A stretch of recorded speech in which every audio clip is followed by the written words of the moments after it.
But I love the countries of Europe. I love all countries, frankly, all different. But European Union's it was formed in order to screw the United States. I mean, look, let's be honest. The European Union was formed in order to screw the United States. That's the purpose of it. And they've done a good job of it, but now I'm president. What will happen if these countries or the EU retaliate? They can't. I mean, they can try. Like to see what concessions would you like to see? Oh, I don't want to tell right now, but I can tell you that NATO you can forget about. I think that's probably the reason the whole thing started.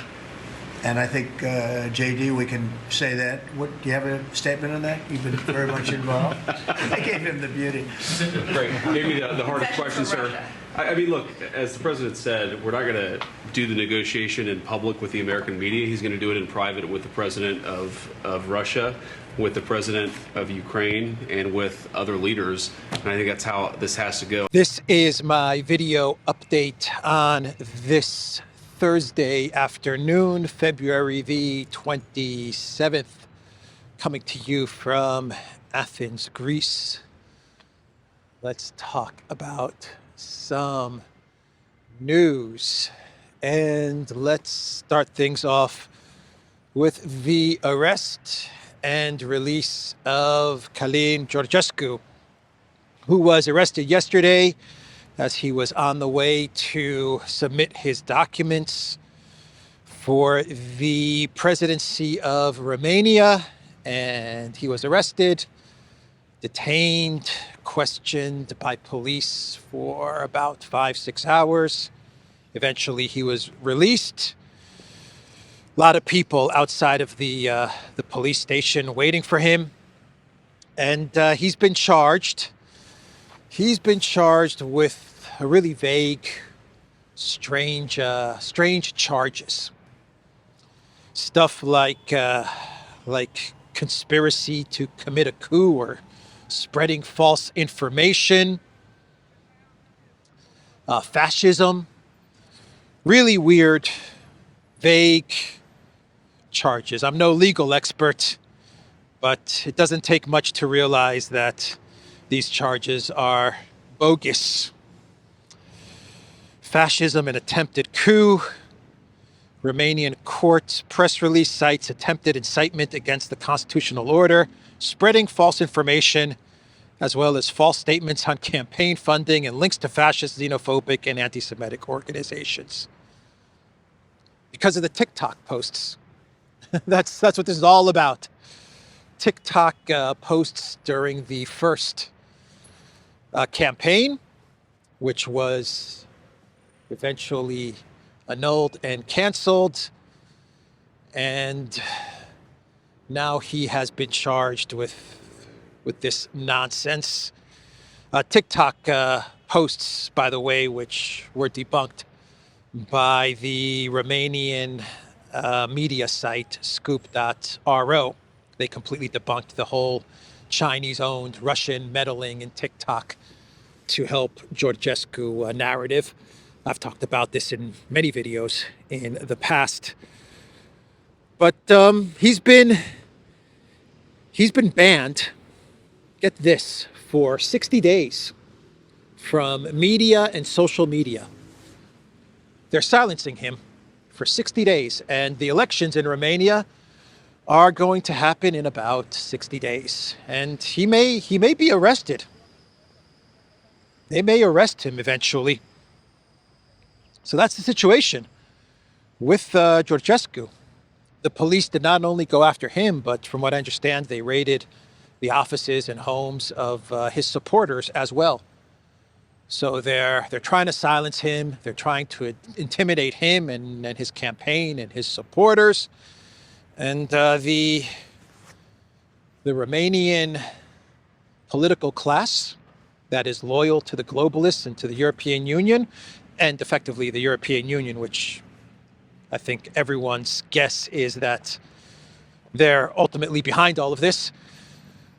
They just don't want Georgescu to be in the campaign to run for president.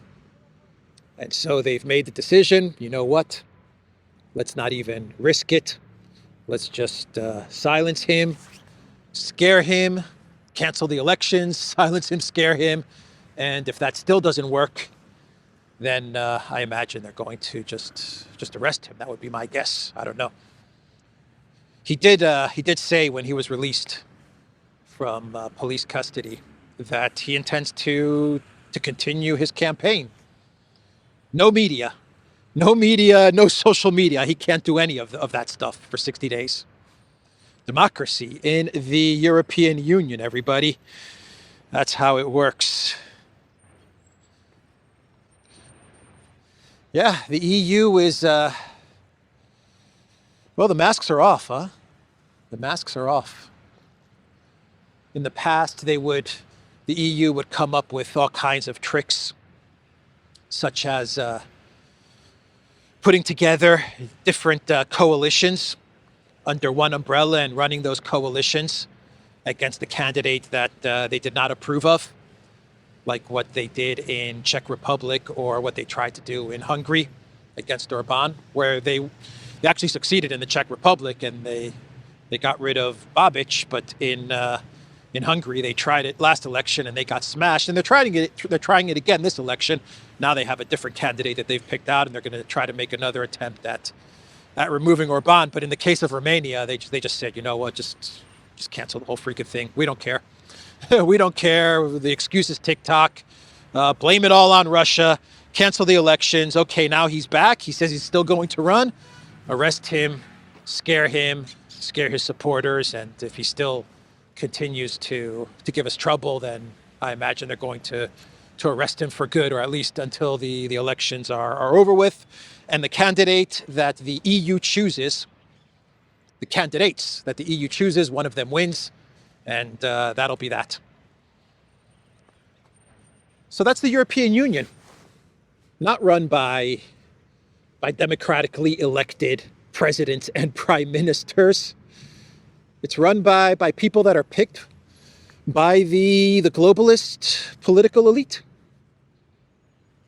And if you talk against the EU, if you talk against NATO, if you talk against the conflict in Ukraine, well, then you have to go. You are not suitable for the European Union. There was no way they're going to risk Orban, Fico, and then possibly Georgescu. Can you imagine that? And then you may even have Babiš winning in the Czech Republic in the next election. They're not going to risk that. Austria, you still have Austria, which is up in the air with Kikel, and they're trying to prevent Austria's Kikel from running the country. So they don't want any kind of block, a powerful block to form that could block, Ursula and Kaja Kallas and their policies. So very dark days in Romania, very dark days. But that's where Europe is going to move towards. That's where the EU is going to naturally or unnaturally move towards, which is they're just going to pick the candidates. Going forward, that's what we're going to see. They'll pick exactly who they want to run. They'll approve them. They'll run them in a fake election. And that's how the European Union is going to operate for the foreseeable future. And this is a spit in the face of the United States and J.D. Vance, isn't it? Right? Because Vance was in Munich, and he brought up the case of Romania in his Munich speech. And the answer that Vance has now received from the European Union is stop lecturing us. Don't come to Munich and talk about free speech and democracy and elections. We don't do that here. We don't operate like that, Mr. Vice President of the United States. This is how we roll. And they arrested Georgescu.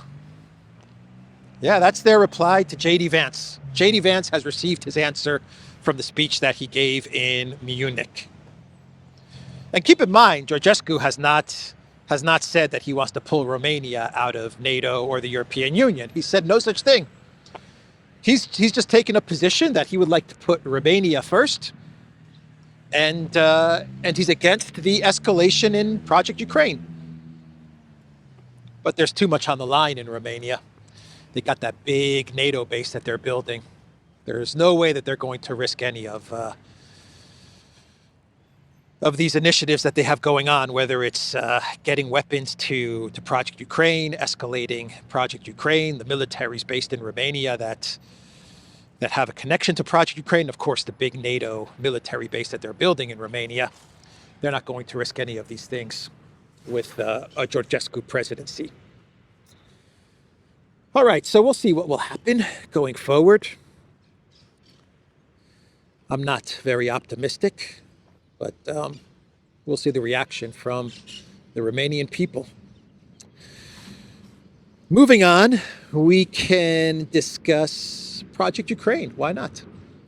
Let's talk about Project Ukraine and Trump. Trump at his first cabinet meeting, where he was asked about Project Ukraine, taking up a lot of the president's time, Project Ukraine. It's dominating his time. That's the way it seems. The reporters, that's what they're asking about. What is going on with Russia? What's happening with the negotiations?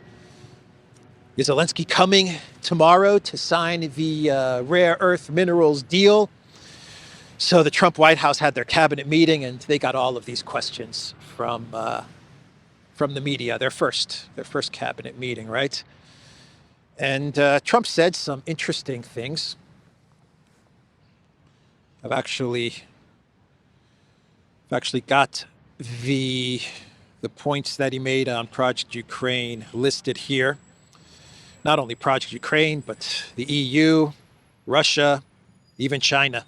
And one of the things that Trump said, and it was very much a mixed bag of Trump comments, to be honest. Good, there's the bad, there's the ugly, I guess. But Trump said that the European Union was formed in order to screw the United States. He said that is the purpose of it. And then he announced that most likely the EU is going to see 25% blanket tariffs on everything, including automobiles. So he said that during the cabinet meeting. He did say there will be no NATO for Ukraine. That's the good. He said no NATO for Ukraine. Forget about it. He also talked about security guarantees. And Trump basically said that the goal is for Europe to provide the security guarantees. And the United States supports Europe providing these security guarantees. But he also made it very clear that the United States will not be providing security guarantees. So U.S. is no on security guarantees, but they support the European proposal for security guarantees. Keep in mind, no one's talking about this, but keep in mind that Ukraine, over the past 2 years, has something like 35 bilateral security guarantees in place, right? Remember all those events and those signing ceremonies between Elensky and the leaders of France and Canada and even the United States, Estonia, Lithuania, Latvia, whatever, all these countries, Poland. Elensky would sign all of these bilateral security guarantees with the leaders of these countries, and it was a big event, and it was all over the news. The security guarantee that he signed with Biden, that was during a big NATO event, and that was when Biden called Elensky President Putin. Remember that? That was like one of the best clown world moments ever. That was a signing of a security guarantee with the United States. Of course, these guarantees were no better than toilet paper. They meant nothing, but these were security guarantees as they were branding them, as they were marketing them. So he has all of these security guarantees that are worthless. But Trump is basically saying, go ahead, Europe, give security guarantees. We support it, but the U.S. is not going to get involved in any of this stuff. He also said that the U.S. Supports UK and French peacekeepers. Once again, no U.S. boots on the ground. The U.S. will not get involved in Ukraine, but they support if Russia agrees. They have no problem with Trump has no problem with European military in Ukraine. If Russia agrees, which Russia obviously will never agree to such a thing, but he said that as well. And he was also asked about getting Ukraine territory back. And he said that the United States will try during the negotiations with Russia to get some territory back, but he also said it's going to be very difficult. He said it's going to be very difficult. And when the reporter was pressing him on this issue, Trump told the reporter, you give it a try. Go ahead, you try it. Basically, he was saying, we'll ask, we'll try, but we understand that it's not going to happen. He said that sanctions will not be lifted until there is a peace deal in place. He said that he expects the United States to build excellent relations with China and with Russia. He said that as well. And then he said, with regards to the minerals deal, that the U.S. will be on the land, and that's a direct quote, on the land of Ukraine, on the land in Ukraine, with the minerals deal when it's, if and when it's signed tomorrow by the Green Goblin. And this gives Ukraine automatic security that no one will be messing with our people. That's the bad and the ugly that he said yesterday. The U.S. will be on Ukraine land. The businesses, the business people, the people protecting the business people and the investment. And no one's going to mess with Ukraine if the United States has their people on the ground in Ukraine because of the minerals deal that could be signed tomorrow. So he said that as well. Not the best of comments, but he said it. There is no, everyone by now knows that there is no security guarantee in the minerals deal. It's not in the actual agreement, which has now been published online. So before we were working on what the Financial Times and Bloomberg and the New York Times were telling us about the final agreement for Ukraine's resources, and now we actually have the document. It's been published, and it's really not much of a document, to be quite honest. I've read it, and it's about a 5-minute read. It's about 2 pages long. That's the whole document. Ukraine is giving up all of their resources, and we're not talking rare earth minerals. When you read the document, you understand, finally, that this has nothing to do with rare earth minerals.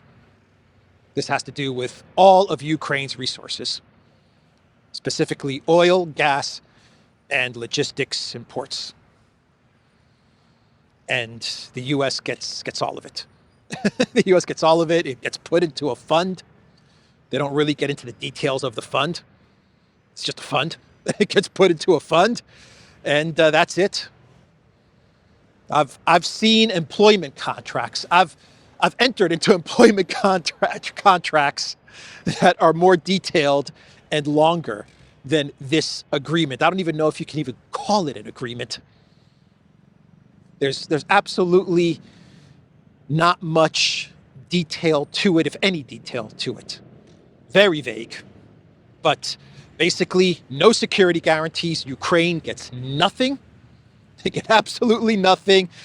The only part connected to security guarantees in the final deal is that I believe in the contract it says the United States will support Ukraine's initiatives to seek security guarantees from other countries, something like that.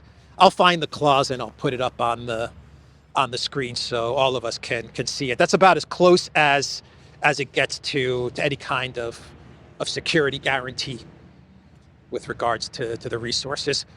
But basically, you're looking at a fund being created, and the oil and the gas and the ports, all of that stuff gets put into the fund, and and that's it. And Elensky signs over pretty much the entire country in perpetuity. I mean, all of it. There's no price limit. There's no time limit. The 500 billion clause is gone. So there's no part of the contract which says when we reach 500 billion in revenue, then we're done. No, none of that. This is a worse deal than the previous deal. It's a worse deal than the previous deal. I don't understand why Elensky is doing this. I mean, I do understand. He's under a tremendous amount of pressure.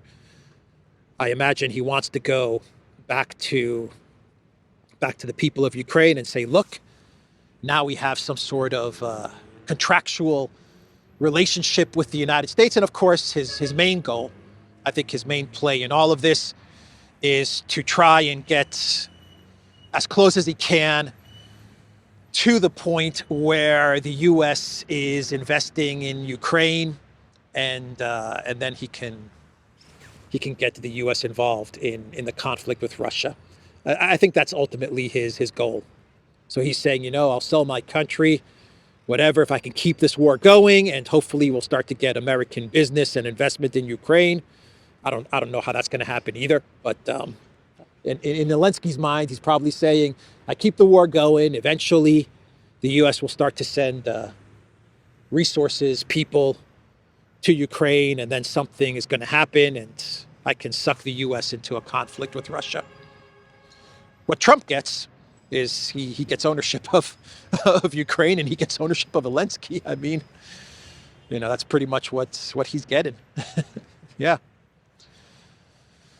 Yep, but it's amazing, man. An entire country, pretty much all of its resources, its main resources, sold to the United States in a 2-page freaking document, of which Russia is going to take a look at this thing and they're going to probably laugh. They're going to probably say, come on, man. Trump will take this document and put it on the negotiating table and say, look, I own Ukraine. Let's deal. I have all of the oil. I have all of the gas, all of the ports. And Russia's going to look at it. They're going to be like, come on, man. Come on. This is like a contract that was drafted on a napkin or something. It's crazy stuff, man. Absolutely crazy. So that's the situation with the minerals deal. That's the situation with this cabinet meeting. Like I said, Trump's statements were a mixed bag. Some things he said were good and made sense. Other stuff he said was a bit out there. But I guess that's Trump. Let's see how things develop, and let's keep an eye on his actions. That's what matters. So the signing of the minerals deal tomorrow. That's the plan. Elensky coming to the United States. Trump is going to be with Elensky as he receives ownership of the country known as Ukraine. Elensky's already starting to get cold feet, by the way. We're getting reports where Elensky is starting to backtrack a bit. He's saying some strange stuff. For example, let me go on to Zero Hedge here. Zelensky to visit White House, but minerals deal still up in the air. Framework not a deal. Zelensky's own words strongly suggests he's headed to Washington, even though details have not been agreed to or fully worked out. This is a start. This is a framework agreement. Elensky told reporters in his latest remarks, this deal could be a great success or simply disappear. Whether it's a big success, I think depends on our conversation with President Trump. We'll draw conclusions after. Yeah, he's starting to have doubts.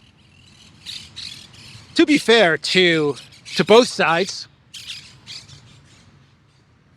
both sides, the United States and Ukraine, they have said that they're going to negotiate this deal or this framework, whatever. Once it's signed, they're going to negotiate it further. They'll develop on it. But that's a lot of work, man. You got to imagine that deals like this. I was speaking with Alexander. We did a video on this. It'll probably be up, either this evening or tomorrow morning. And we talked about the minerals deal, and we were just talking about it. And Alexander just brought up the point that deals like this, where you're pretty much selling an entire country to another country, these are huge deals, thousands and thousands of pages, and hundreds of lawyers. So I mean, and they take many, many years for these things to come together. I mean, trade agreements take a long time to put together. These aren't 2-page documents. So maybe that's the plan. Maybe Elensky thinks that they'll be negotiating for 2 to 3 or 4 more years, and the United States will continue to support Ukraine as they fight a war against Russia, and as they're negotiating the selling off of his country to the Trump administration. I don't know, man. I don't know, but he is getting cold feet. But he'll be in D.C., and my guess is that he will sign this agreement. Macron wants in. Macron wants into this minerals deal. France wants to be part of the U.S.-Ukraine mineral resource talks linked to conflict resolution issues, according to the French defense minister. Yeah, that's what I was talking about a couple of days ago, looking at Macron's body language. He was all fidgety at the meeting with Trump. And you can tell that Macron was going to the U.S. He went to the U.S. to convince Trump about signing off on European troops into Ukraine, but his mind had changed, and Macron was thinking, crap, I need to get in on this deal or else we're going to be left out. There could be a lot of money. We're talking ownership of the entirety of Ukraine, and France might be left out of this deal. And now the defense ministry is saying, hey, can we get in on this? Stammer's going to be in the U.S. He's probably there right now. And he's going to be meeting with Trump. 008 is going to bore the crap out of Trump. Stammer's going to be speaking and Trump's going to be sleeping. My God, this guy's so boring. He's going to say, God, he's boring.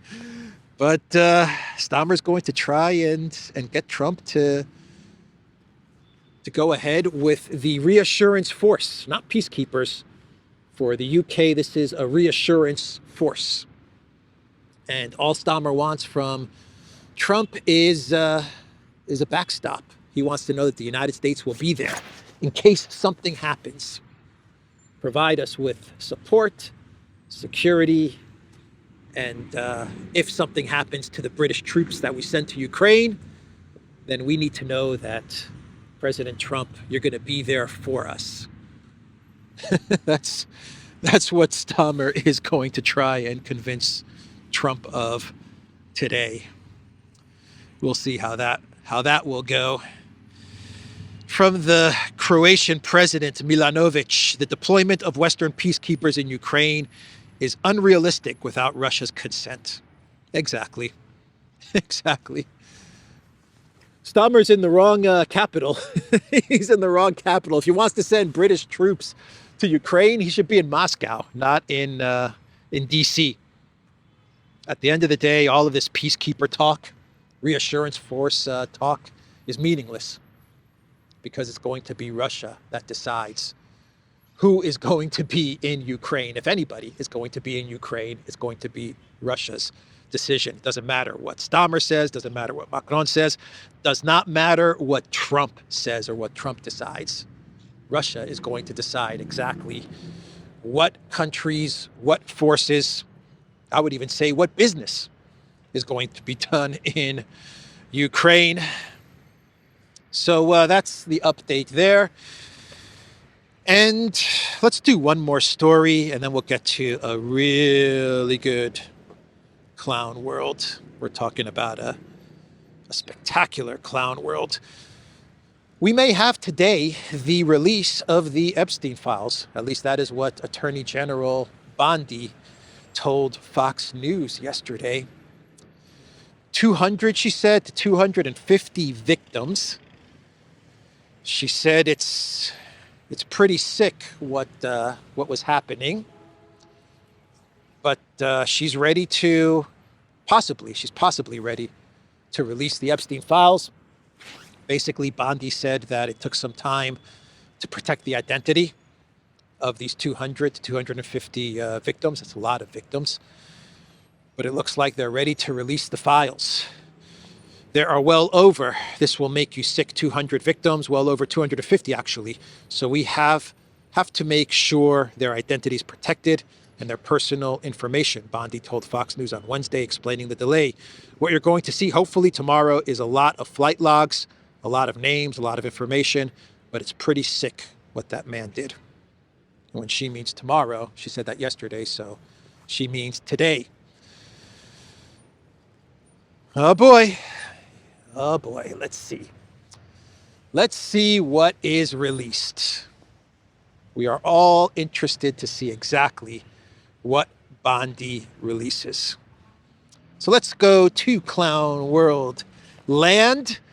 And today's Clown World is the meeting that was going to take place between stunning and brave Kallas and the U.S. Secretary of State, Marco Rubio. And here is the title from Euro News. Kallas meeting with Marco Rubio canceled due to scheduling issues. Oh boy. So Kallas actually flew to the United States. She flew all the way to the United States. She was going to be meeting with Marco Rubio, and the meeting got canceled because of scheduling issues. That is what the State Department said. Scheduling issues. The canceled meeting with stunning and brave Kallas. Now the reports are that Kallas is going to be in D.C., and because she can't meet with Rubio, she will be meeting with House reps and senators and stuff like that. Maybe she'll be going to the Smithsonian or doing some sightseeing. I don't know. But yeah, go to Georgetown, hang out. But yeah, the meeting completely canceled. Oh man, that is rough. That is rough. And then the Trump White House announces 25% tariffs, or they announced the 25% tariffs on the EU, and then they canceled the meeting. But this just shows you how the United States and the Trump administration views Kallas and the European Union officials, the kleptocrats in Brussels. They're not going to waste any time with these people. That's a snub, man. That is bad. That is really bad. And she traveled all the way to the U.S. You couldn't have told her before she got on the plane? She is a long flight. That is a long freaking flight. Embarrassing. Very embarrassing for stunning and brave Kallas. Oh, boy. Hilarious, man. Absolutely hilarious. Secretary of State Rubio canceled a meeting with EU diplomacy chief Kallas in Washington at the last minute due to scheduling issues, Euronews reports. According to their journalist, the European diplomat has already arrived in the U.S. during her 2-day stay there. She will meet with representatives of Congress. Yeah, she can hang out with AOC or something, man. I imagine those two would get along, but I don't know. Adam Schiff, maybe? They would get along. Kallas and Schiff, Shifty Schiff. Yeah, they would get along. I don't know, maybe even Lindsey Graham. They could talk about how they're going to destroy Russia. They can have a lunch together and talk about how they're going to destroy Russia, conquer Russia, and break it apart. Lindsey Graham and Kallas. Oh, boy. Von der Leyen is in India. I don't even know why I'm talking about this in the Clown World segment. I guess any trip that von der Leyen makes is automatically in a clown world. I don't know. She's in India, and she's trying to put together a trade agreement with India because they're freaking out over Trump and the tariffs and the trade war that is coming. So now von der Leyen is trying to find partners around the world that would like to do business with the EU. But at the same time that she's looking for a trade agreement, she's also going to lecture Modi on sanctions on Russia. Yeah. So she's going to beg Modi for a trade deal. Beg India, please. No one likes us. So please do business with us. Please. Let's get a trade deal done. And at the same time, she's going to also lecture Modi about supporting Russia. She's quite the diplomat, Ursula. Anyway, that's the video, everybody. TheDuran.locals.com. We are on Rumble, ODYSEE, BitChute, Telegram, Rockfin, and X. Go to the Duran shop. Pick up some merch like what I am wearing in this video update. The link is in the description box down below. Take care.